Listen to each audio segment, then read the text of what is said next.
Virginie Sassili, bonjour. Bonjour. Alors, vous êtes en vacances en ce moment. Et qu'est-ce que ça fait d'être de l'autre côté du miroir? Vous connaissez la technique, vous la maîtrisez. Cette fois-ci, vous êtes l'interviewé. Oui, alors bon, on maîtrise pas forcément parce qu'on n'est jamais vraiment à cette place-là. Bon là, depuis quelque temps, avec mon nouveau poste, c'est vrai que j'ai fait pas mal d'interviews à l'échelle nationale. Donc on est plutôt rodé. C'est les mêmes questions qui reviennent. Attention, hein. Donc on sait à peu près comment répondre, mais c'est vrai que c'est toujours particulier d'être une intervieweuse interviewée, quoi. Alors, on va pas trop s'attarder dans la longueur sur votre parcours. Au départ à 18 ans de Guadeloupe, vous devenez aujourd'hui plus qu'hier un personnage public. Qu'est-ce que ça change pour vous dans votre vie? Franchement, pas grand-chose, parce que ce que je dis toujours, c'est que on représente l'information, c'est nous qui la diffusons, mais ce serait pas moi, ce serait quelqu'un d'autre. Donc pour moi, l'information, c'est ce que je raconte, c'est pas moi. Donc du coup, très honnêtement, c'est toujours la position que j'utilise quand je parle de moi. Je me sens pas particulièrement personnalité publique. Après, on s'en rend compte dans la rue quand les gens nous arrêtent, nous disent j'aime beaucoup ce que vous faites, ou alors attention, votre chaîne, blablabla, blablabla. Bon, je pense que vous connaissez aussi. On sait très bien que les journalistes sont. C'est toujours une position un peu particulière, mais en tout cas, ça arrive souvent dans la rue qu'on nous arrête pour discuter des infos, de la rédaction, etc. Donc c'est là qu'on se rend compte effectivement qu'on appartient un peu aux gens. On appartient un peu à la population et on est effectivement une personnalité publique. Mais moi, dans mon quotidien, ça change pas grand-chose. Alors, on vous voit donc forcément un peu plus souvent. Vous avez le sentiment de jouer un rôle, peut-être, alors surtout pour les jeunes Guadeloupéens et Guadeloupéennes, un modèle, un exemple, un peu comme un certain Harry Roselmack pour la jeune Virginie à son époque? Ah, ça, c'est sûr qu'en plus, j'ai rencontré Harry et on est assez amis maintenant. Ça a toujours été mon modèle, je lui ai dit, hein, parce que c'est quelqu'un de très talentueux et de très humble surtout. Donc pour moi, c'est ça la clé, c'est de bosser, d'être bosseur, mais aussi de garder une certaine humilité, une certaine distance par rapport à ce qu'on fait, parce qu'encore une fois, l'information, c'est ce qu'on raconte et c'est pas nous. En termes pour répondre à la question sur le modèle pour les jeunes Guadeloupéens, je le ressens aussi de plus en plus avec la montée des réseaux sociaux. Je reçois énormément de messages de jeunes. Ça fait super plaisir parce que c'est vrai qu'à mon époque, quand j'étais plus jeune, ça n'existait pas. Donc de recevoir autant d'amour et de soutien des jeunes Antillais, même pas que Guadeloupéens finalement, parce qu'il y a aussi des Martiniquaises ou des Guyanaises ou des Guyanais qui m'écrivent et je me dis tant mieux parce que on a cette espèce de barrière psychologique quand on est jeune Antillais. Je sais pas aujourd'hui si c'est toujours le cas, mais en tout cas moi à mon époque, on a cette espèce de barrière de se dire que comme on vient d'une toute petite île, eh bien, on ne pourra pas forcément réussir dans l'Hexagone. Moi, j'ai jamais vraiment réfléchi comme ça. On a souvent essayé de me dire, fais attention, ça sera compliqué, etc.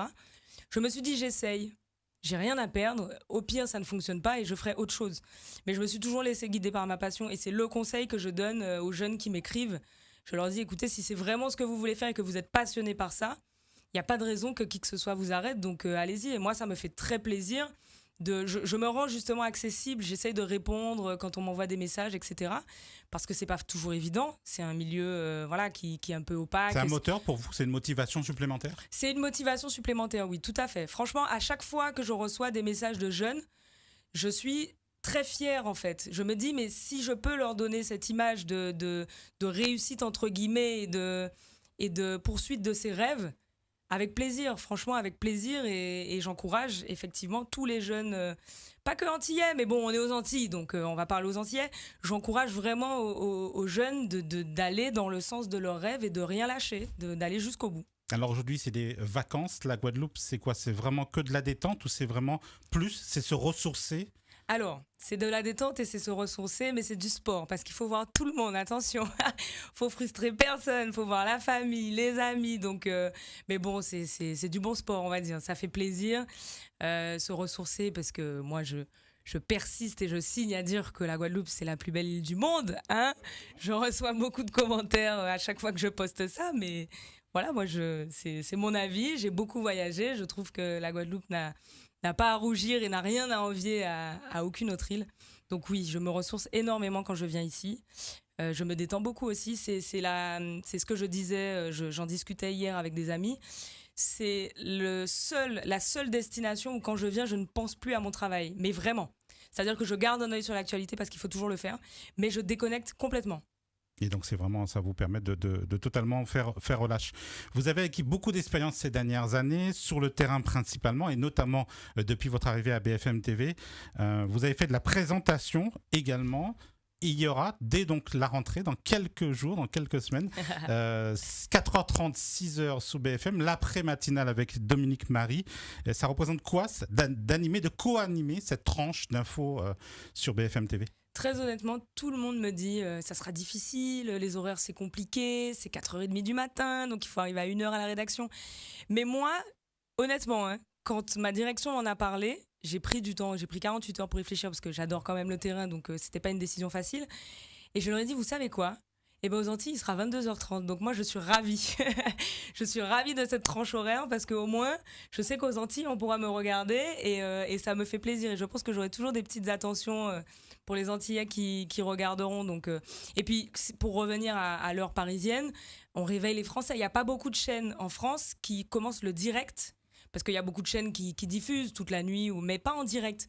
Et nous, on est l'une des rares chaînes qui commence aussitôt le direct. Donc on réveille les Français. Et bon, moi j'ai beaucoup d'énergie, donc je suis ravie de ça.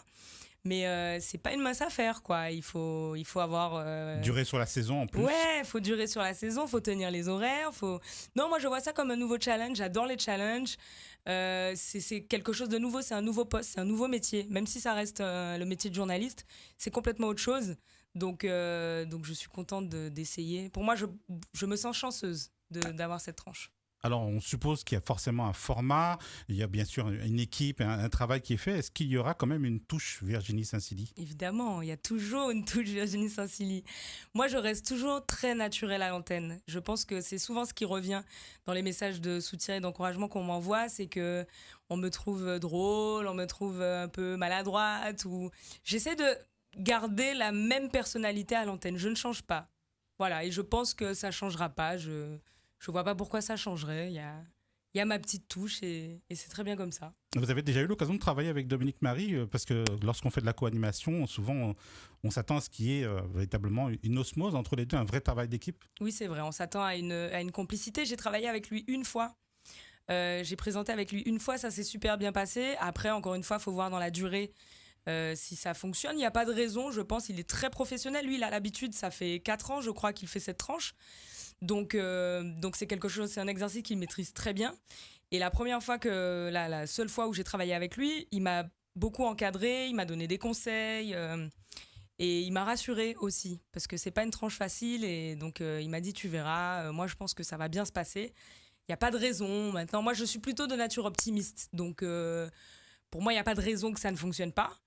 Maintenant, cette complicité, on a le temps de l'installer, on a déjà bien discuté tous les deux, et puis on n'aura pas le choix, hein, parce que j'ai envie de dire, à 4h30, il n'y a pas grand monde à la rédaction, donc on pourra parler qu'entre nous. Hein. Donc voilà, je reste optimiste. À mon avis, on va réussir à créer une petite complicité assez sympa. Alors, je sais que vous avez répondu un peu à la question de tout à l'heure. C'était une question que je voulais vous poser de journaliste à journaliste. Entre la présentation et le terrain, il y a une préférence? Alors, oui, il y a une préférence. Évidemment, ça fait 4-5 ans que je fais du terrain. J'adore ça. C'est vraiment ce qui me passionne en premier. C'est ce qui m'a passionné. C'est la raison pour laquelle j'ai voulu faire du journalisme. Parce que courir à droite, à gauche, bon, je pense que ça se voit que je ne tiens pas en place. Donc, et puis aller à la rencontre des gens finalement. Parce que chaque fois qu'on rencontre des gens, c'est une nouvelle histoire qui se raconte. Et c'est des histoires dont on s'imprègne, on s'en défait jamais. On a beau rencontrer énormément de gens, je pense que je me souviens à peu près de toutes les personnes que j'ai pu interviewer dans ma vie. Donc ça reste, chaque cas est particulier et ça reste en nous. Voilà pourquoi j'aime le terrain. Pour moi, c'est vraiment l'essence même du métier. Après, encore une fois, la présentation, c'est un autre aspect qu'il ne faut pas négliger. On porte l'antenne, on devient une figure de la chaîne. Donc c'est une grosse responsabilité, c'est une marque de confiance de la part de la direction. Donc ça fait aussi plaisir et c'est aussi pour ça que je me suis dit que c'est une opportunité que je ne peux pas refuser. Ça ne se refuse pas. Après, je ne suis pas enfermée, je peux très bien décider de retourner au terrain dans 1 à 2 ans. Mais ça, après, on verra. Moi, je vais là où le vent me porte et je réfléchis pas trop. Je vis au jour le jour, quoi. Allez, 2 mots sur votre parcours. On a dit qu'on n'en dit pas trop long. Études de droit et sciences politiques à Paris, école de journalisme, le CFPJ, le centre de formation des journalistes. L'expérience sur le terrain à l'étranger. Beaucoup auraient choisi peut-être l'Europe, les États-Unis. Vous avez fait un choix bien précis qui peut être original. Israël et la Thaïlande. Pourquoi ? Exactement. Alors, pourquoi ? Déjà, alors j'ai commencé par Miami, j'en parle rarement, mais j'ai quand même commencé par Miami. D'accord. J'ai fait 3-4 mois de stage là-bas parce que je voulais perfectionner mon anglais déjà. Ce qui est très important dans ce métier, surtout quand on bosse à Paris, il faut avoir un anglais quand même assez impeccable, quoi, pour pouvoir comprendre, traduire, discuter. Et quand on va à l'étranger, c'est la langue universelle, donc c'est aussi la langue avec laquelle on communique. La Thaïlande, on m'en avait beaucoup parlé, mais plus pour y aller en mode touriste. Sauf que moi, j'aime, à l'époque en tout cas, plus trop maintenant, mais à l'époque, quand j'allais dans un pays étranger, j'avais envie de découvrir les coutumes, les mœurs, de rencontrer les locaux. Et sur 1 semaine, 2 semaines ou même 3 semaines, c'est pas suffisant, on n'a pas le temps. Donc, m'implanter 3-4 mois, je me suis dit, pourquoi pas. Et puis, il faut savoir que quand on est jeune journaliste et qu'on n'a pas beaucoup d'expérience, intégrer une rédaction parisienne pour un stage, c'est très compliqué. Donc moi, je visais plutôt l'étranger, déjà parce que j'adore ça, et parce qu'en plus, je me suis dit que sur un CV, ça serait hyper intéressant. Et même pour moi, pour ma culture personnelle, voilà, il n'y a rien de plus enrichissant que de partir à l'étranger. Israël, c'est une histoire particulière. C'est que j'avais un ami juif dans ma classe avec qui j'aimais discuter du conflit israélo-palestinien.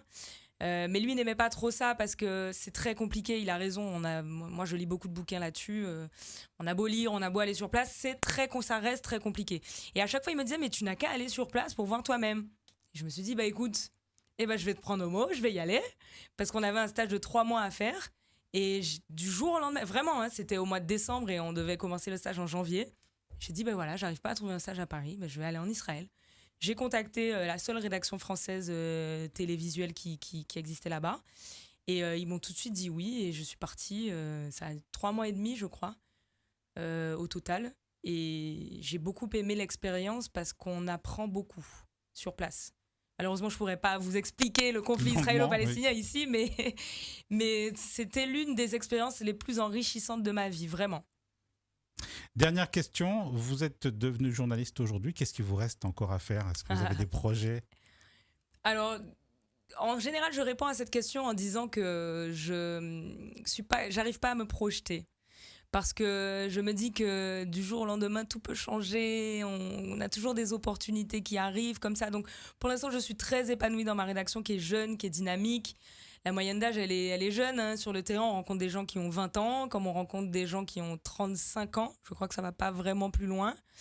Donc, c'est une rédaction qui est hyper intéressante quand on est jeune. Après, je ne suis pas sûre de pouvoir y rester toute ma vie parce que c'est pas une fin en soi non plus. Voilà, ce n'est pas une fin en soi, c'est un tremplin. C'est une rédaction qui est usante aussi finalement parce que de l'info 24/24 en continu, c'est pas très reposant, je pense que tout le monde s'en doute. Donc je ne suis pas sûre non plus de faire ma vie là-bas, mais pour l'instant je m'y plais.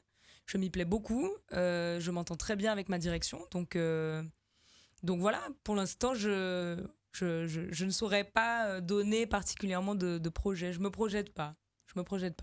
Être journaliste, c'est déjà beaucoup. Hein. Moi, c'est ma passion, c'est toute ma vie. Donc, j'estime qu'aujourd'hui, quelque part, pour moi, pour mes objectifs personnels, j'ai réussi. Et en tout cas, on vous suivra dans les années à venir. Merci beaucoup d'avoir répondu à notre invitation. Merci à vous surtout.